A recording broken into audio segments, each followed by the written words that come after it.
Hello and welcome to the Majlis podcast, Radio Free Europe, Radio Liberty's current affairs talk show focusing on Central Asia. I'm Bruce Pannier, host of the Majlis and author of Radio Free Europe, Radio Liberty's weekly newsletter, Central Asia in Focus. The Tajik government's so-called security operation in the country's eastern Gorno-Badakhshan Autonomous Oblast, or Gabao, is continuing. The Tajik government cut communications to the region after violence broke out on May 16th, and in the time since then, only a trickle of information has been coming out about what's happening in Gabao. Gabao has been a tense region for many years. It's home to a group collectively called the Pamirs, who differ ethnically and culturally from the Tajiks. The people of Gabao suffered greatly during Tajikistan's 1992 to 1997 civil war, and even though fighting stopped some 25 years ago, the region has often been on edge. But it has also remained the only area in Tajikistan over which the government of President Emomali Rahman has never been able to exert total control. To discuss all this, I'm joined by three people who know Gabao very well.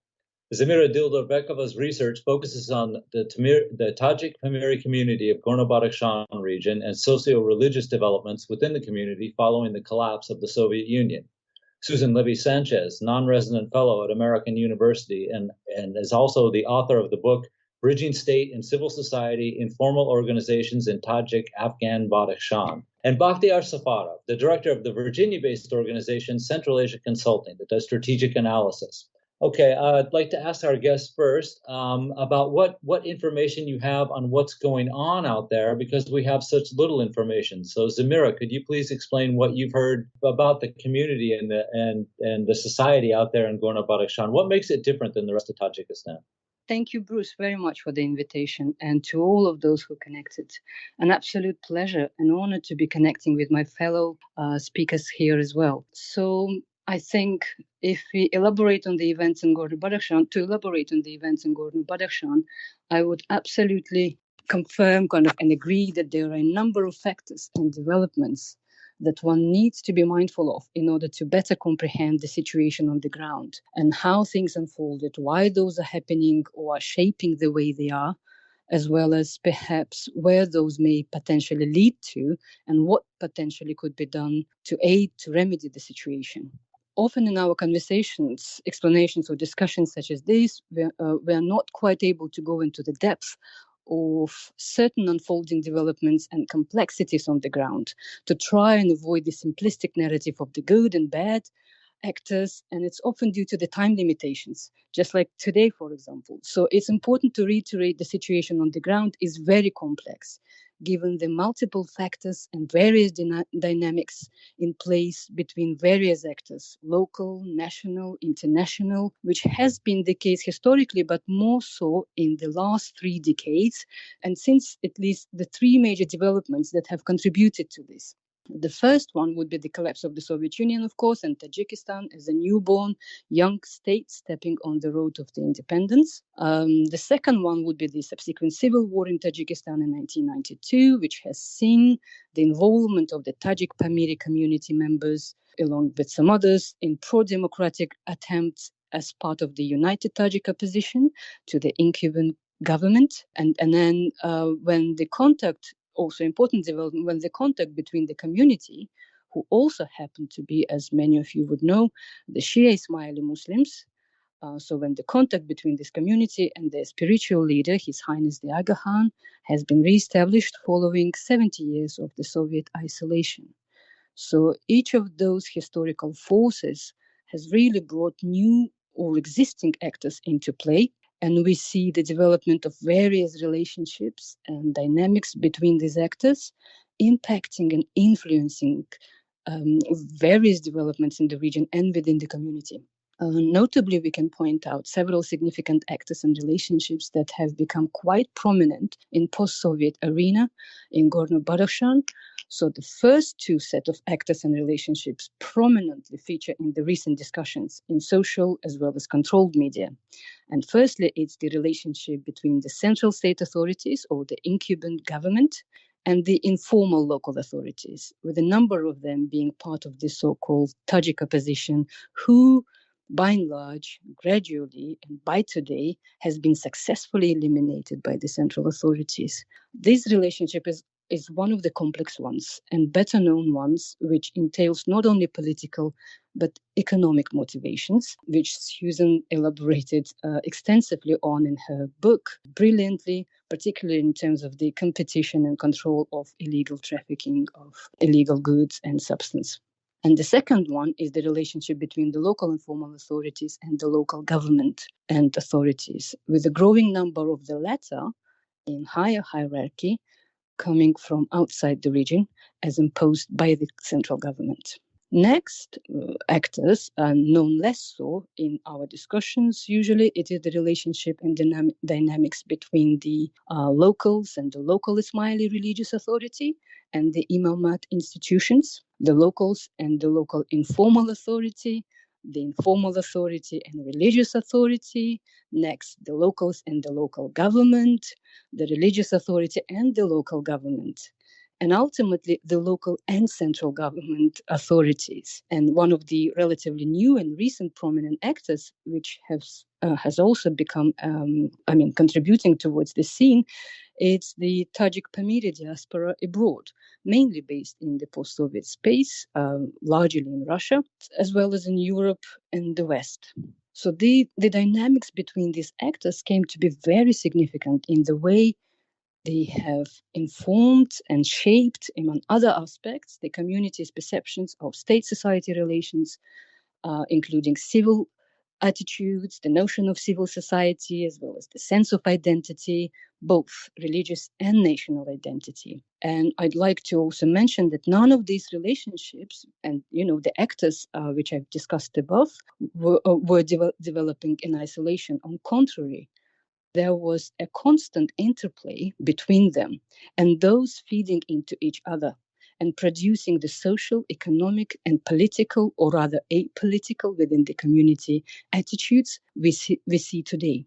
And one of the major aspects which contributed to this close interplay between the state, religious, and the local actors, as well as the community, has been how Tajik Pamiris, who are Ismaili Muslims, view or came to understand their faith since their reunion with the Imam, His Highness the Aga Khan, and their integration within the global, centralized, institutional structure of the Imamate. Just briefly, by the Imamate structure, I mean a set of global religious and non-religious institutions headed by the Aga Khan that are governed or informed by the shared ethics in Islam and those among the wider community and society and humanity, such as the ethics of generosity, the care, and so forth. So going back to the point of the role of the faith in these dynamics, an interplay between these various actors has proved to be paramount.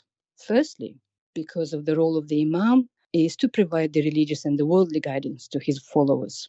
And secondly, for the Ismailis who come from the esoteric tradition of interpretation of Islam, the religious and worldly, or the din and dunya, are inseparable.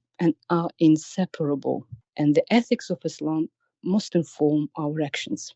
So the reunion with the Aga Khan and the outbreak of the civil war, the central messages the community was receiving were around the rebuilding the peace, working without the legal framework of the state and with the government, appreciating cultural, human, and religious diversity, including within Tajikistan, and continue striving for best education and working towards the common good of the wider humanity and the society in which they live. So we see a profound transformation in perceptions of the community and what it means to be a Tajik Pamiri and Ismaili today. And these transformations have not happened overnight, and not without any tension, of course. These necessitated constant dialogue, persuasion, a compromise, a step forward and two back between these various actors, such as the locals, the informal authorities, the religious leadership, and the local government, that contributed eventually to the repositioning of the communities and to some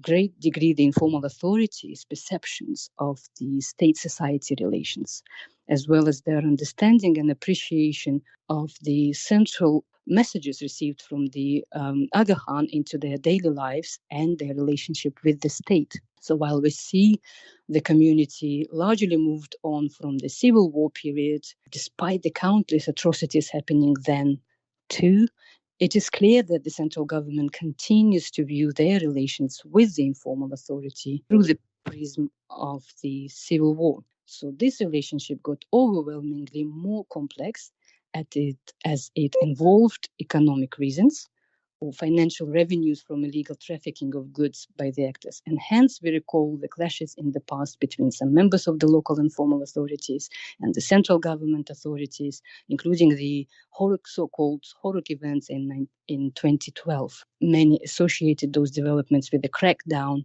on any perceived opposition to the incumbent government or those that may impede the transition of the presidency to his son, and the Gordo-Badakhshan being the last stronghold on the list, so-called stronghold on the list. So while this remains a valid claim, it feels that the aims and ambitions of the central authorities have moved on, particularly in light of the developments and territorial ambitions of Russia and China as so-called rising powers. And we see how emboldened the central authority is now working and behaving in the shadow of the greater powers, who are highly authoritarian and oppressive, of course, but trying to achieve its own aims as the country, Tajikistan, but also the aims greater powers, such as the presence of the Chinese military base in Gordo-Badakhshan, which is equally suitable to Russia or even Iran for that matter. Yeah. If I could jump in just for a minute, though, because we've got to keep it to 35 or 40 minutes here.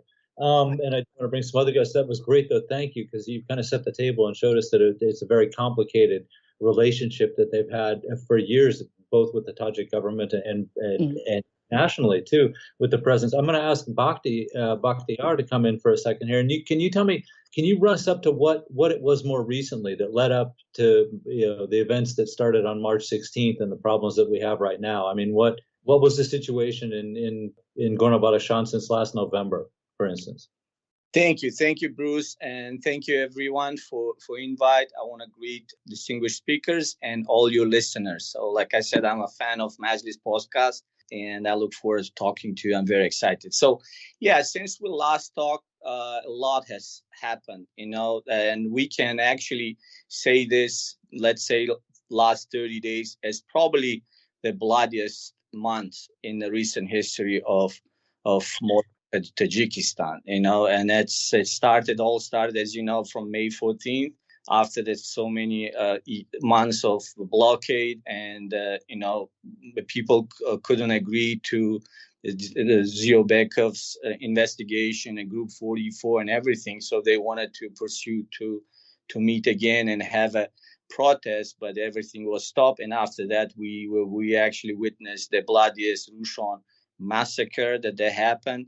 Which still needs to be, investigated. We don't know fully what happened. And second is the assassination of Mamad Bokhirov. So this is just unbelievable. Everyone is shocked. I still can't believe how did that happen and who did it, who implemented it. We don't know.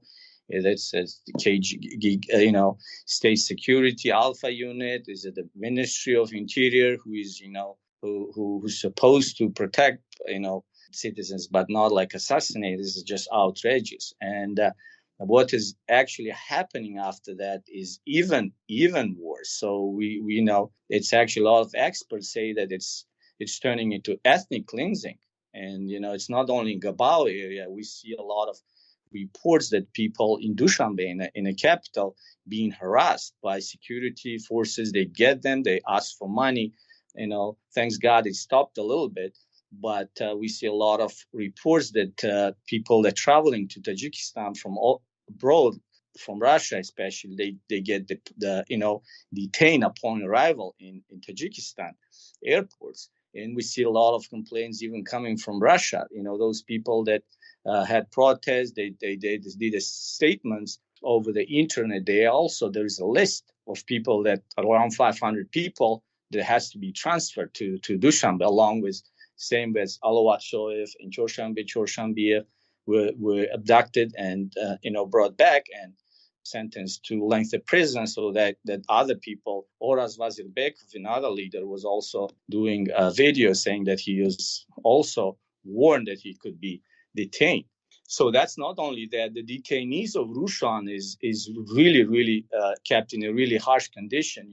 They're being tortured, And a lot of reports that some of them are wounded, even light wounded in these prison cells. And we have some that are wounded, seriously wounded. They're still in hospitals in Rushan district.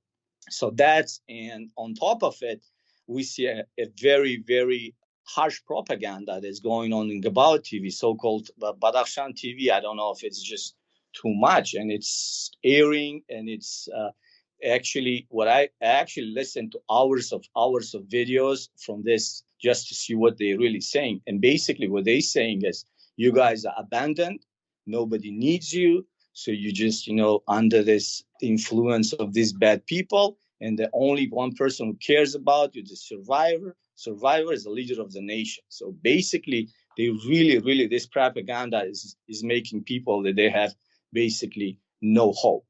And the last and not least, it's a very bad economic situation that's happening right now. It's with a blockade that has been going for so many years.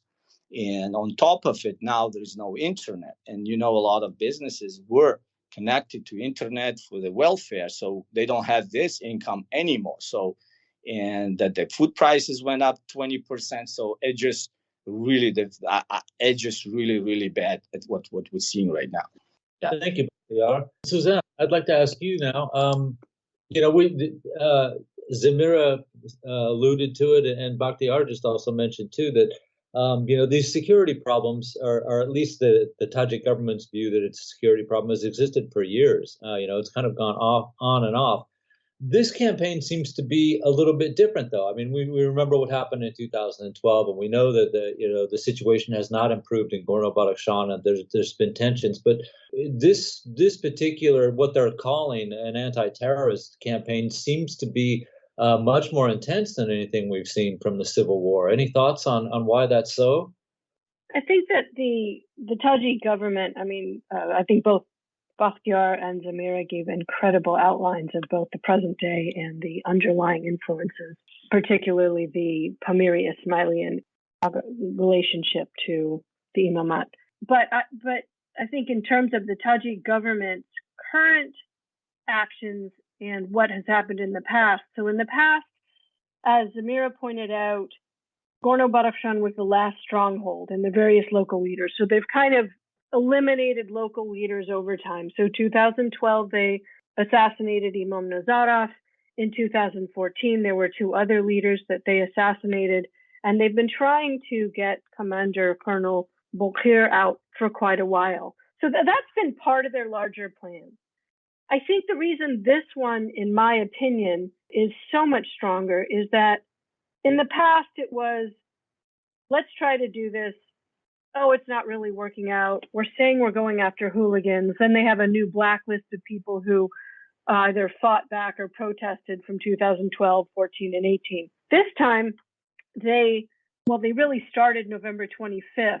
I won't go into the whole story of what happened in November 25th unless you want me to, but it started, and I think then at that point they realized they had some support from both, in my opinion, the Chinese government and the Russian government and Putin. And let me explain that part of it.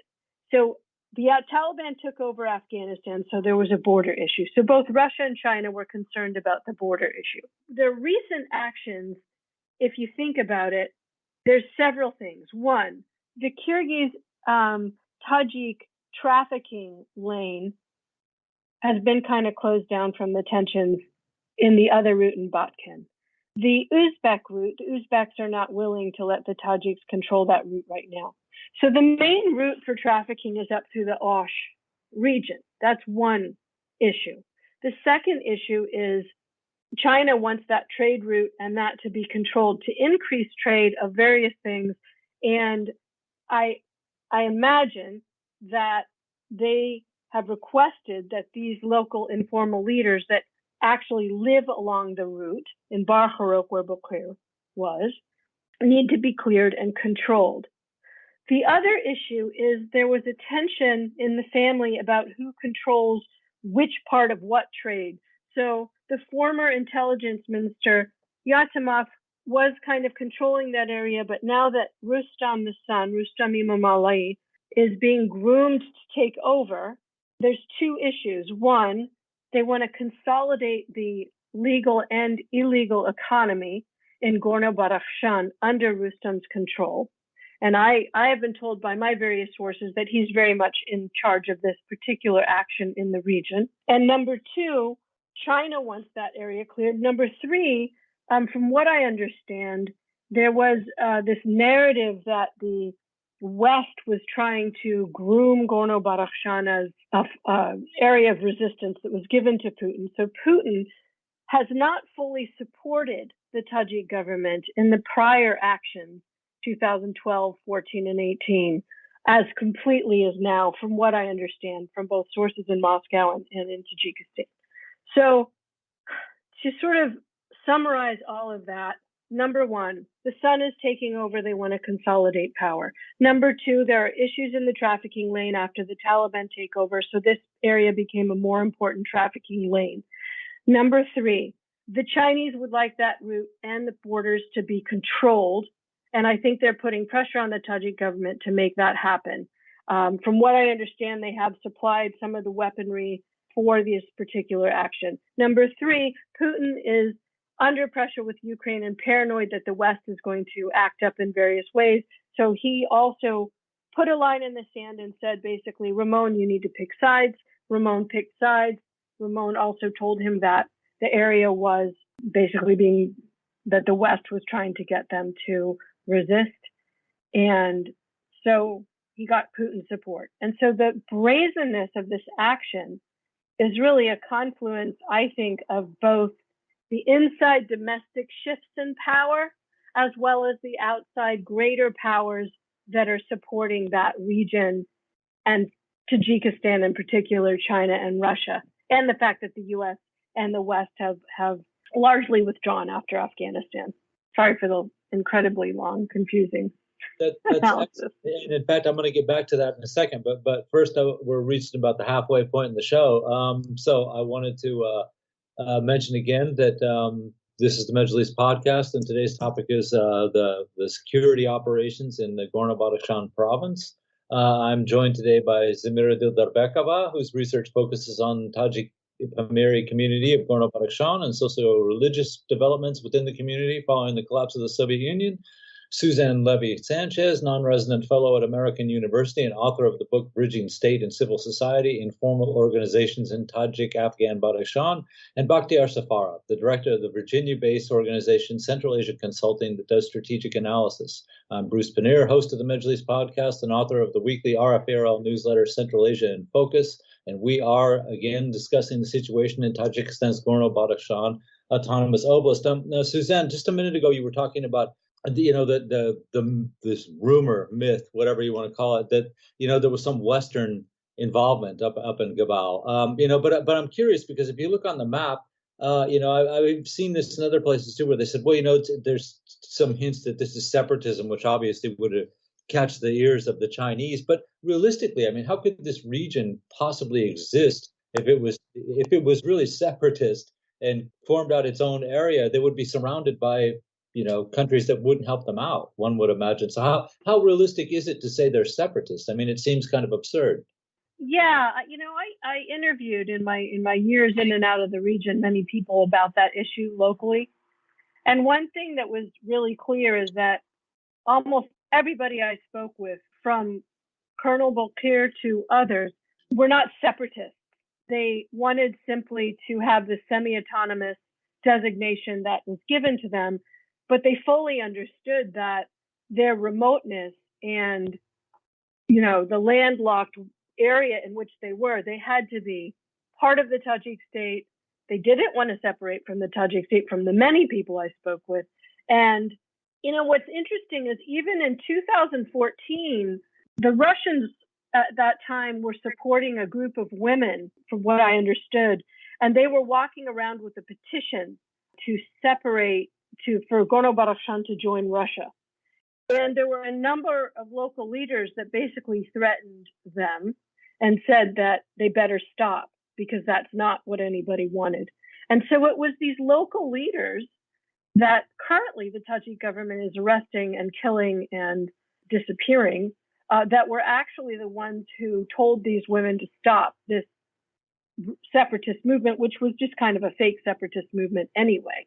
And I also think this whole thing about Western diplomats or whoever supporting, the same thing was said in 2014. There was a group of Tajiks throwing rocks at the British embassy. There was an EU delegation that was detained and accused of starting a velvet revolution that was all over the Russian press. And it feels very much that this same sort of push to say the West is trying to take over the area and support these hooligans and traffickers and whatever else, is just an excuse to actually take over the economic control of the region. And I'd say there's also evidence of that with the burning of the bazaar and also some of the reports of the looting that has gone on, as well as these current illicit trade disputes. Thank you. Bakhtiar, I'm going to get to you real quick. And I'm going to get to you too in a minute, Zamira. But first I want to talk about, part of this campaign, which kind of distinguishes it from previous campaigns, besides the ferocity of the operation itself out there, is the government's going after people, journalists, activists. I mean, you mentioned some of the activists that have been sent back from Russia and jailed very quickly, by the way, too. But could you talk a little bit about what's happening with people who are in some way connected with Gorno-Badakhshan, and are activists? And I'll ask you about this in a minute too, Zamira. But also, even journalists who might not be from that area or might not really have certainly an ethnic connection with that. They're under pressure, and it's even gotten to the point where members of Commission 44, for instance, which was formed to try to help resolve the problems and get some justice for what happened last November, some of those people have been detained and sent to Dushanbe, and even lawyers now who could potentially help some of these people who are being detained are also finding themselves being taken into custody. Could you talk a little bit about that aspect? Sure. Yeah, Bruce. Thank you. Yeah, I would just say that this situation with particularly putting Pamirs, Gabao, resistance, everything in the same basket that how they treated the opposition organization before. Like, the Mamad Ruzi Iskandar, the head of the Democratic Party, who was starting, campaign. He was active in political area. So he went to Russia, they jailed him and everybody who were like in his side. So that after that, we have a 2015 when the situation with IRPT, Islamic Revival Party, happened. So they jailed most of the people. They even jailed the Buzurg Mayorov. So everybody who was connected with this case. So now in this situation, we see anybody. It's like if we go like another bus now, the Pamirs like under this, resistance now they capture anyone who is related, or anybody who has to do anything with this movement, or or resistance that you can say. The why it's harsh is a very good point, because I think there's many factors into this goes. I think the main one is in a sense the Tajik government became more economically like stable, and they're not that much rely on West for the support like they used to do. Like, with a lot of, loans, a lot of grants, they were coming. They kind of already developed a better relationship with China and Russian Federation.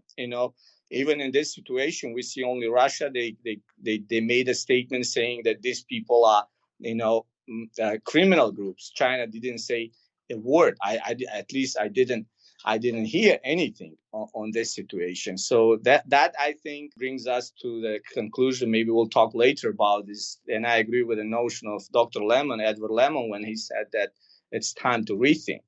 It's time to rethink a lot of policies, because the government is just not willing to talk to people, and it's getting stronger economically while the people are losing their power. They don't even can resist. They cannot do anything. I mean, even for simple things, they can get all this harsh, response.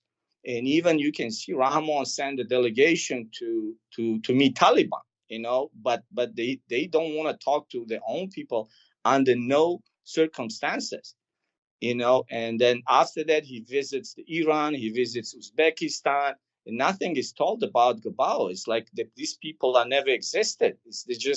And, if even the water conference happened with the UN representatives, nothing either happened. So I think I think we should talk more about, how international organization can, step up the game and request for at least for, independent investigation for the matter, because everything was done in these 30 years to build this independent state. But by a lot of international support and money, it's just going to be gone. Everything, the whole international organization, they have to say, hey, enough is enough. You can't just blame people terrorists and lock down all this civil society. Just release all political prisoners. We have now Fatma Machova, Group 44. We have Democratic Party, Iskandar, Zaid Saidov, Buzurg Mayor, Mamad Ali. It's thousands of political activists now jailed. So I think it has to be some unified response into whole situation at this point. And Zamira, I was just wondering about the diaspora, the Pamiri community outside of Tajikistan. If you could tell me a little bit about how close they are in contact with people up there, without speaking about politics, but how closely connected are they out there, and what, if anything, they can do possibly just on a basic level, aid or anything like that, or communication to help out the people in Gabao. Thank you, Bruce. I think you're absolutely correct. So I've mentioned that there's this rise of the diaspora abroad. And of course, the diaspora does keep a very close ties with the community in Gorda Badakhshan, because their parents, their children, at times, the closest relatives and the wider community. I mean, there is a huge sense of the solidarity within the community in terms of the community or sense of community within the community. So no, the ties are very tight and close. What we've noticed, however, with each of those events, there will be a tendency by the diaspora in Russia or abroad to really go out into peaceful protest and in front of the Tajik embassies in the respective countries and call for the restoration of the internet, justice, and so forth, the peace in the region. But what we've seen, at least, I mean, that's been the case in 2012. That's been the case in November.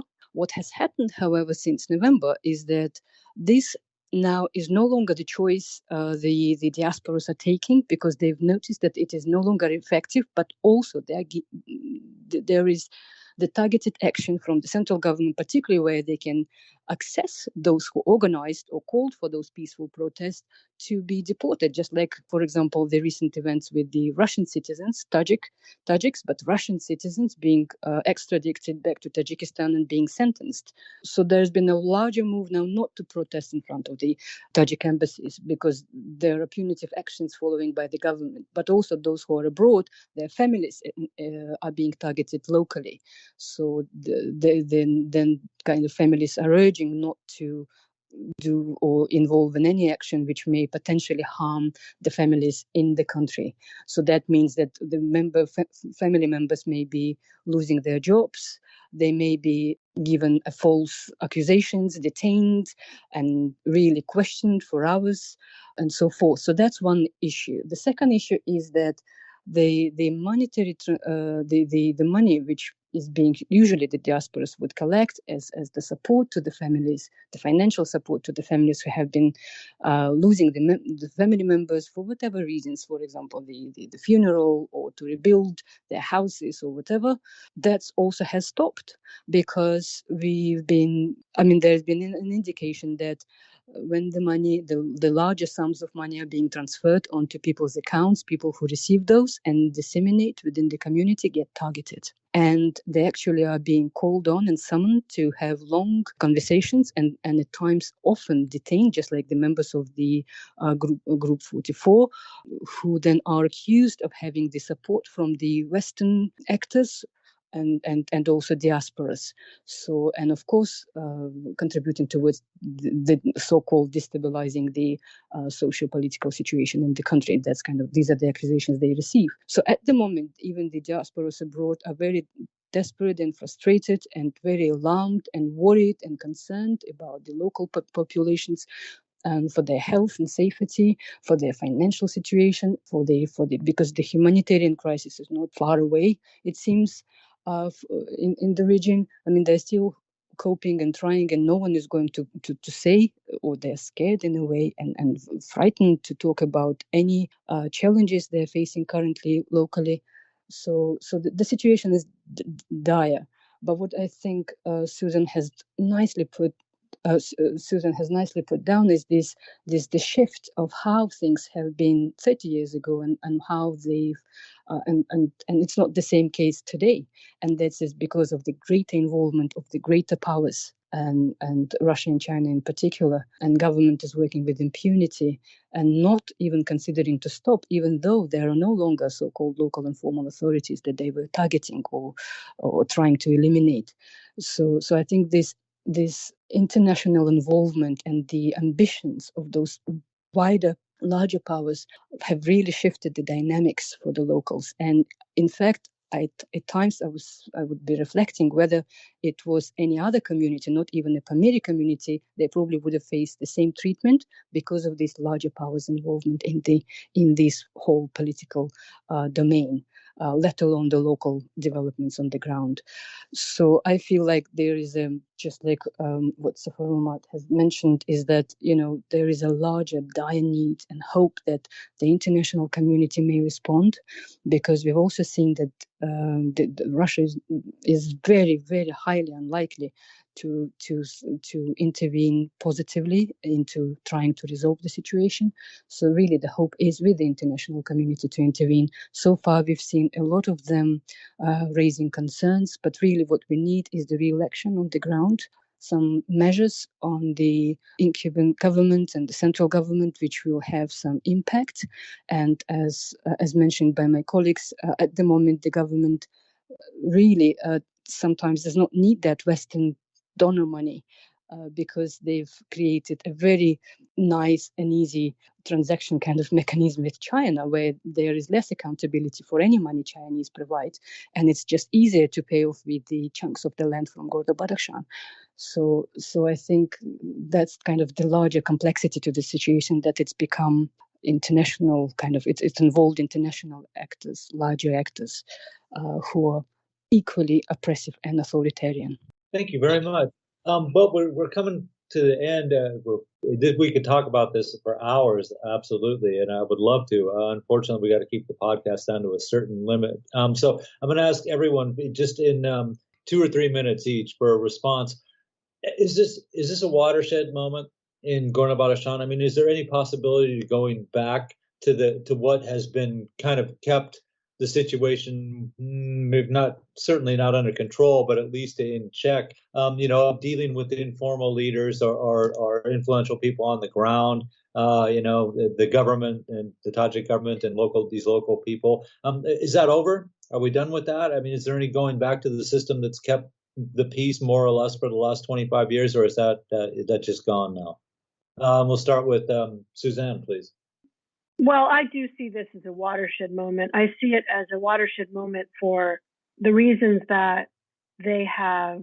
I'm told there's up to 70 plus people that have been killed in Roshan now, and there also were many killed in Karok. They have arrested lawyers, journalists, human rights activists. As Zamira pointed out, they've arrested people simply receiving money.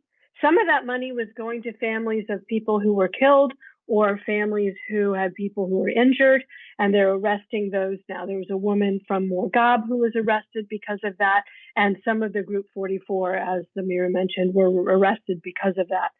So when I think that when does this really turn into ethnic and religious persecution in a very serious way? And it's hard to roll back from killing, arresting, and torturing numerous leaders. There's also, from what it was reported to me that there were letters that were sent to Pamiri youth in Moscow that basically said that if they sign them, these are letters of apology to the president for being involved in this other group, 24, which is designated a terrorist group. And if they will confess, they will be given amnesty. From what I understand, they will not be given amnesty. They will then be extradited by the Russian government and arrested. So there's been a tension in the Pamiri community to try to get the youth not to sign these letters. So I think there's a very, very coordinated effort to destroy the foundation and structure socially, religiously, culturally, and economically of the Pamiris in Gorno-Badakhshan. I'd say my last comments here are, what's a way forward? A way forward would be the international community puts a lot of pressure on them, as both Bakhtiar and Zamir have said. There's an investigation of some kind, or a human rights representative that can go there. There's some mediation between the local leaders and leadership and civil society and the government. People are released from prison who have been erroneously arrested, and blacklists are no longer, those people are no longer on these blacklists to be arrested. Can we get there with sort of these, as Amira pointed out, the authoritarian dictators from the great powers being the central support for the Tajik government right now? What's the incentive? So, in order to incentivize the Tajik government to stop committing atrocities, in my opinion, and persecuting an ethnic and religious minority, they have to feel that the international community will treat them as such a pariah that they're going to stop. And that has to be a fairly large movement. And I hope that happens. Zamira, status quo for the last 25 years, can we bring that back, or is it gone? I truly feel that, I know that for the people on the ground, that's devastating, and they've lost the loved and the closest ones. And it feels like the peace will never return, or at least, there is no peace in their souls, perhaps. But I also know that I've lived through the civil war myself. I've been a young girl then, and I've been an internal refugee to Gorno-Badakhshan from Dushanbe. And I know that people did overcome those challenges with the messages. And as I mentioned, the role of the religious authorities, the imam, the agahan in trying and help and nurture the community and grow the sense of belonging to the country, the sense of identity of being Tajik. That was a long a process which we've achieved, and it's just devastating to see that the government really ignored all that and just decided to pursue the aims they did. But I still feel that, in the long run, His Highness the Aga Khan will continue his messages about, just like he did even in the last few weeks, continue saying that, look, work with your government, work within the local framework, try and avoid violence, replace it with a dialogue, So I think gradually people, hopefully, inshallah, will heal and we can live. But what my major concern is that there is no will from the government to pursue that, because the way they treat or act now, it seems that there is no stopping until they actually get to this ethnic cleansing, so to say, resolved. I'm not hopeful at this point of time, and I truly feel that the larger international community's pressure on the government, which really will make them feel that they need to change their attitudes, would be one of the major kind of factors to stop those processes. But no, at this point of time, I think the government is continuing working with impunity. Okay, Bakhtiar, to you. Any chance of reestablishing the old relationships that kind of kept some kind of peace in the region, or is that over? I kind of also talk to people on the ground with my friends. They're not, some of them outside, but they have the connection, the relatives inside the country. Those people, they were really tolerant to what Zamira said, that after the 1993, the civil war, people healed. And it was completely different attitude. They didn't want to, any violence or anything to do whatsoever, because the whole economy of Gabao people were kind of independent. Most of people worked in international organization, working in Russia. They built a life independent. They didn't want to, sort of status quo. Didn't want to. But I don't think it's the case right now, because every time I talk to those people, they really, it's like this is just too much. We can't handle this anymore. But I don't think it's going to be any violence. But it's at least in the mind of people, It's a huge watershed, like you're saying. It's a big turning back. And I think that now, like I said in my last podcast, I think it's gonna go to counteroffensive at this point, and people are just gonna have to protect. At this point, it's just on a survival mode, because either you get you kicked out from the area, or you just they're just gonna take away your culture, and for mountainous people, if you take the culture, you just basically you're done, because you just, this is all they have. In the remote areas, you can just survive individually. You have your community, you have your cultural background, and if they try to take this away, I mean, they just won't survive, and people know that. It's the centuries of civilization and a community setup. So I think it's a turning point, and the whole civil society is going to regroup, and they're just gonna demand. And then, very important, it's going to be tough for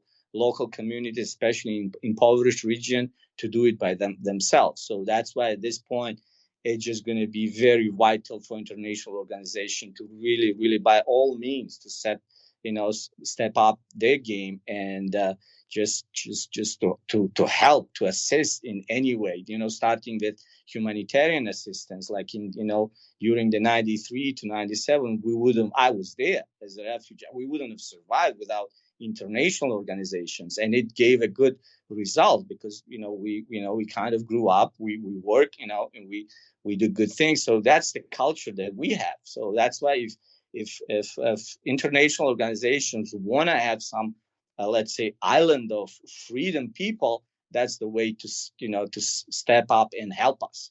So that's all I can say at this point.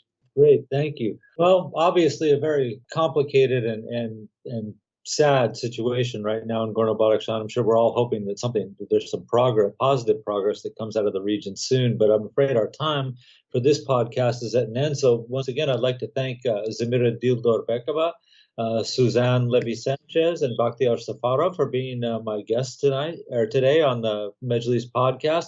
And a special thanks to Nathan Shoemaker, our Mejlis podcast producer in Washington, D.C. If you'd like to subscribe to the weekly Mejlis podcast or the weekly Central Asia in Focus newsletter, you can do so by visiting Radio Free Europe, Radio Liberty's website at rfarl.org. Thank you very much, and see you next week. Bye-bye.